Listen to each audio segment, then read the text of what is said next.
ಸಿದ್ದೇಶ್ವರ ಸ್ವಾಮಿ ದೇವಸ್ಥಾನದ ಪ್ರತಿಷ್ಠಾಪನಾ ಕಾರ್ಯಕ್ರಮಕ್ಕೆ ಆಗಮಿಸಿರುವ ಮಾನ್ಯ ಶೇಖ್ ರಸೂಲ್ ಅವರು ಈ ನಮ್ಮ ದಾಸಹಳ್ಳಿ ಗ್ರಾಮದಲ್ಲಿ ಮನೆ ಕಟ್ಕೊಂಡು ಅಲ್ಲೇ ವಾಸವಾಗಿದ್ದಾರೆ. ಅವರು ನಮ್ಮ ಈ 4 ವರ್ಷದಿಂದ ನಮ್ಮ ದೇವಸ್ಥಾನ ಕ್ರಮದಲ್ಲಿ ಕಂಬ ಅಂತಂದು ಹಾಕಿದ್ವಿ. ಸುಮಾರು 4 ವರ್ಷ ಆಯಿತು ನಾವು ಮಾಡೋಕ್ಕಾಗಿರಲಿಲ್ಲ.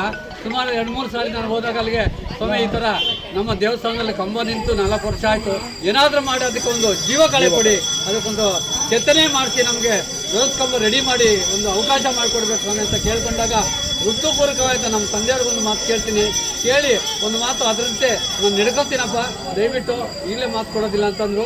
ಅವ್ರ ತಂದೆಯವರು ಒಂದಿನ ತೋಟಕ್ಕೆ ಬಂದಾದಾಗ ಇದನ್ನು ಪ್ರಸ್ತಾವನೆ ಮಾಡಿದ್ರು.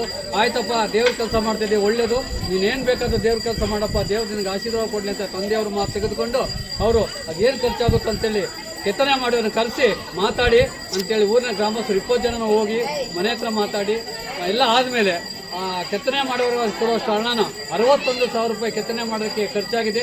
61,000 ಸ್ವತಃವಾಗಿ ಅವರೇನೆ ಕೊಟ್ಟು ಅವರಿಗೆ ಈ ಧ್ವಜಸ್ತಂಭ ರೆಡಿ ಮಾಡಿದರೆ ಅವರಿಗೆ ಮತ್ತು ಅವರ ಮಕ್ಕಳಿಗೆ ಅವರ ಮನೆತನಕ್ಕೆ ಆರೋಗ್ಯ ಐಶ್ವರ್ಯ ಹೆಚ್ಚಿನಾಗಿ ಇನ್ನೂ ದಾನ ಕೊಡುವ ಶಕ್ತಿ ಕೊಡಲಿ ಅಂತ ನಮ್ಮ ದೇವರನ್ನು ಪ್ರಾರ್ಥಿಸುತ್ತಾ ಮುಕ್ತಾಯ ಮಾಡ್ತೀವಿ. ಸಹಾಯ ಮಾಡಿದ್ರೆ ಇನ್ನೂ ಯಾರಾದರೂ ಅಂತ ಬಡವರು ಬಂದರೆ ಸಹಕಾರ ಕೊಡಬೇಕು ಅಂದ್ರೆ ಇದುವರೆಗೂ ಶೇಖ್ ರಸೂಲ್ ಅವ್ರ ಕಡೆಯಿಂದ ಸಹಕಾರ ಸಿಗುತ್ತೆ. ನೀವು ಯಾರು ನಾವು ಅನ್ನೋದಲ್ಲ, ಯಾರಾದರೂ ವಾಲಂಟಿಯರ್ಗೆ ಹೋಗಿ ಮಾತಾಡಿಸ್ಬರ್ಬೋದು. ಏನಪ್ಪ ಅವ್ರು ಕೇಳಬೇಕು ಇವ್ರು ಕೇಳಬೇಕು ಅನ್ನೋಂಥ ಅಭಿಪ್ರಾಯ ಏನೂ ಇಲ್ಲ. ಇದರಿಂದ ದಯವಿಟ್ಟು ಅವರಿಗೆ ದೊಡ್ಡ ಮನಸ್ಸು ಕೊಟ್ಟಿದ್ದಾರೆ. ಎಲ್ಲರೂ ನಮ್ಮ ದೇವರು ಮತ್ತು ನಮ್ಮ ಊರು ಗ್ರಾಮಸ್ಥರು ಎಲ್ಲರೂ ಆಶೀರ್ವಾದ ಹೆಚ್ಚಿಗೆ ವರ್ಷ ನಾವು ದೇವರನ್ನು ಮತ್ತೊಮ್ಮೆ